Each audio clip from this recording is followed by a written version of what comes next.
However, producers will have to get their skates on as day ever episode this Thursday. A show insider tells us that TV bosses are hoping to attract a well-known personality to front the Channel 5 current affairs program.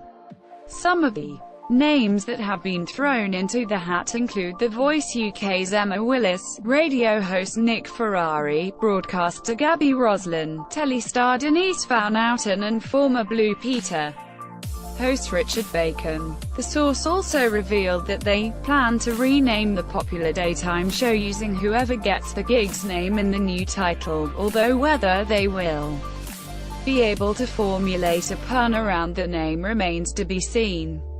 In the meantime, slipping into Matthew's chair as a temporary measure is morning television veteran Anne Diamond.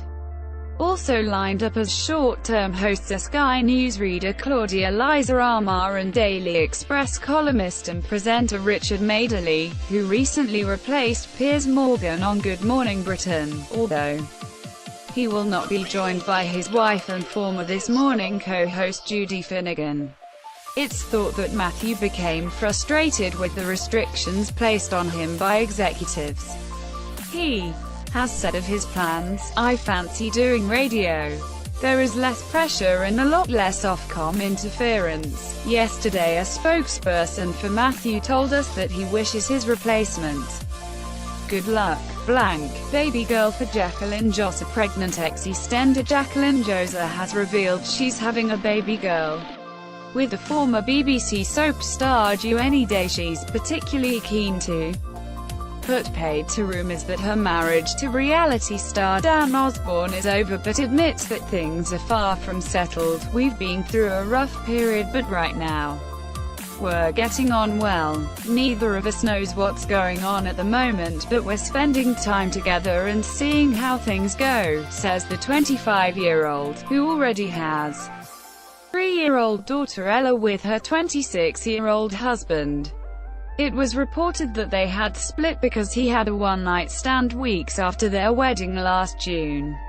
Speaking to OK magazine, she adds, "Dan hasn't moved back in, but we're seeing what happens." However, she's feeling positive about the future and is focusing on her new arrival instead of her complicated relationship status. "It's no secret that I've been through a tough time recently, but I don't need anyone to feel sorry for me.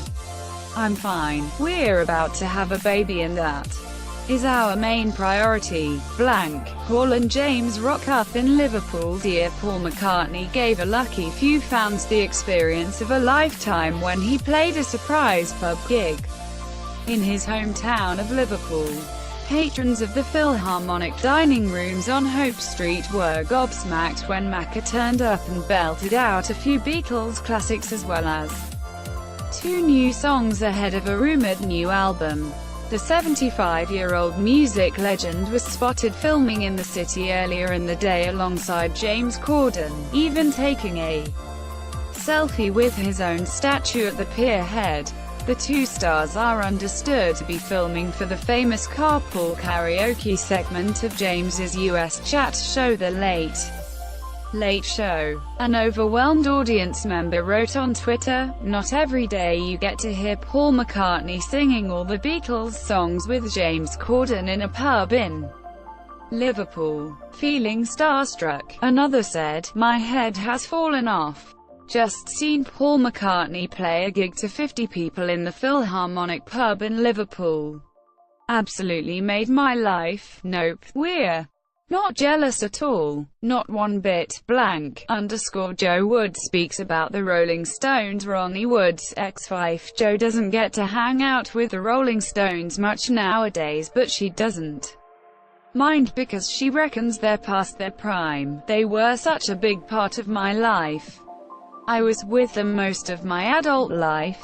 I got the best part, I think," says Jo, 63, who met the rocker in 1977 aged 22 and had 2 children, Leah, 39, and Tyrone, 34, with Ronnie, 79, adopting her son, Jamie, 43, from her first marriage. However, their 31-year relationship ended in 2008 when Ronnie ran off with an 18-year-old Russian cocktail waitress, and while Jo is still a fan of their music, she thinks they've lost their edge. "I saw them a few months ago and I still love what they do, but it's more show-like. Then it was so raw and rough and it was great." Springwatch host discusses career. She hasn't stopped working since starting out on television in the 1980s, but Michaela Strachan thinks she would struggle to carve out a career now. Speaking today, want people with a proper background, or they want a true naturalist. The Springwatch host, who is fronting Old Mootsider's campaign to save the kiwi, which aims to prevent New Zealand's national bird going extinct by 2050, believes that if you want to be taken seriously you need to be qualified. There are two sides to it, and one of them is the tacky reality TV side, or you can be an expert in your field. My advice is to become an expert. Strictly Dancer reveals big plans, being Strictly's longest reigning professional as well as a hit album maker and novelist just isn't enough for the highly ambitious Anton du Becker. When day 51-year-old, he revealed his plans to take his debut novel One Enchanted Evening to the big screen, adding that he fancies the leading role for himself. "It's coming out in October, and it is absolutely fabulous fiction," says Anton, who became a first-time father to twins in 2017 with wife Hannah Summer. He added, "I want to have hundreds of TV Wright, a movie, and I might play the main part myself." Although he's been confirmed to return for this year's Strictly lineup, it seems that Anton might be waltzing off to Hollywood sometime